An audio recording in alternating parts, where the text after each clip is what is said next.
Hey guys, welcome to the video. In today's video, we are starting a new course. This course is going to be about chess openings, tips, and tricks.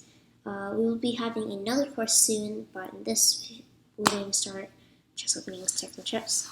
Today's video, we are going to be learning the London opening. The London opening is one of my favorite openings for white because it's very developed and very strong.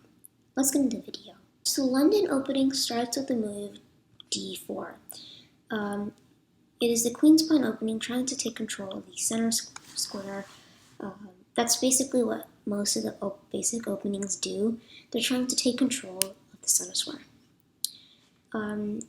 Black follows it with many different moves. They could do d5, bishop to c6, bishop to f6. But there's a bunch of different ones you can do as black. The most common one I see is d5 for sure. As a beginner, it's like more easier for you guys to do the center squares. But yeah, so that's important to know.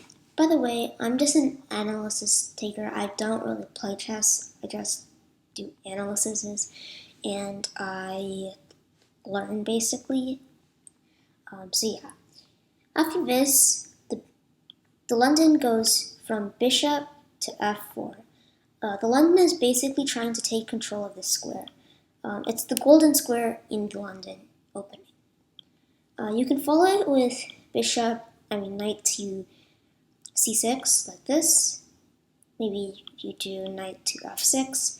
But in this case, doing this, trying to take a very strong piece of the London, right? So you follow it by doing one of two things. Like, of course, the queen is attacking, but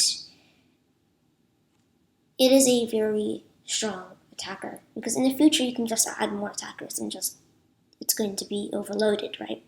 So one move you can do is playing e3 and f3. Both of these are part of London, both of them do take control of this. Putting g3 has a very good play because you will be able to take control of this square again, and you will be playing g3 and e3 in the London anyways. Taking which order you would say, I would honestly go with e3. The only reason for that is because keeping your knight delayed is going to be sometimes important in the future of the game, because you don't want your knight to go up super fast. It's still a good move, but honestly, I'm gonna go e3 in this case. You could follow it with bishop to f5, knight to f6, but usually I would say the best move for black is bishop to f5. Kind of doing an opposite London almost, because it's basically like playing pawn here and playing bishop, knight here, trying to take control of this square as we are trying to take control of this square. So you can play the knight now, having this control. Yeah, so that's basically what the London is, and you follow out this move in the future. So after this move and this move, the London's basically done. From now, you have a lot of different things you can do, because first of all, you've got two developed pieces. You've got an awesome pawn structure, and your bishop, your queen, your knight, all of those can develop super quickly, right? And that's the good thing about the London. Here, playing your knight to d was black's turn. So here, playing this move, trying to control this, and then you play knight to d2. Or you can play this, trying to take control of this weak square. You can't take the rook, of course, because queen just takes. You can take the knight, but I'm pretty sure it'll move. So taking control of that is important to know. I honestly like this, so it's something I usually do.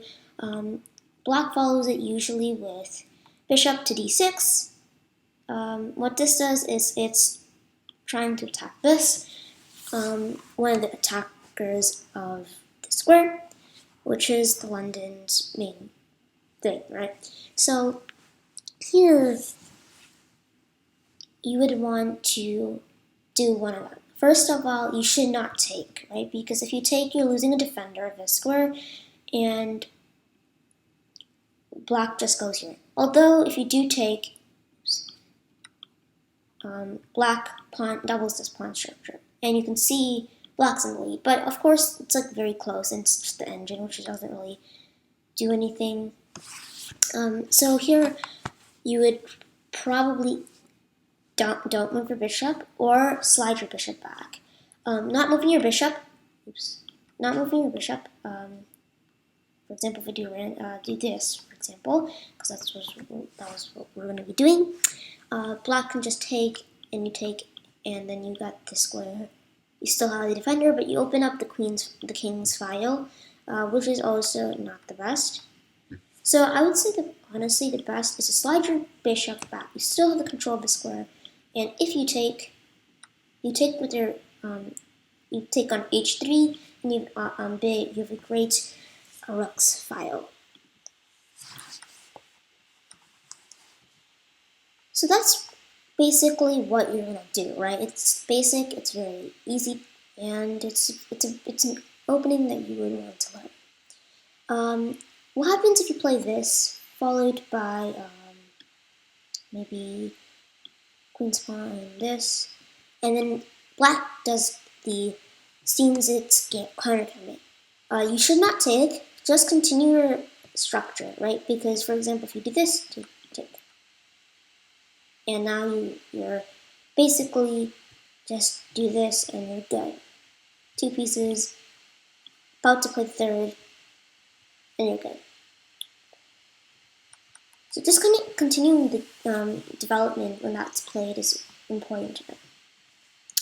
What if black plays the king's Indian? Play this, this, this, and here, this, and then here, instead of playing this or this, I recommend playing knight to c3.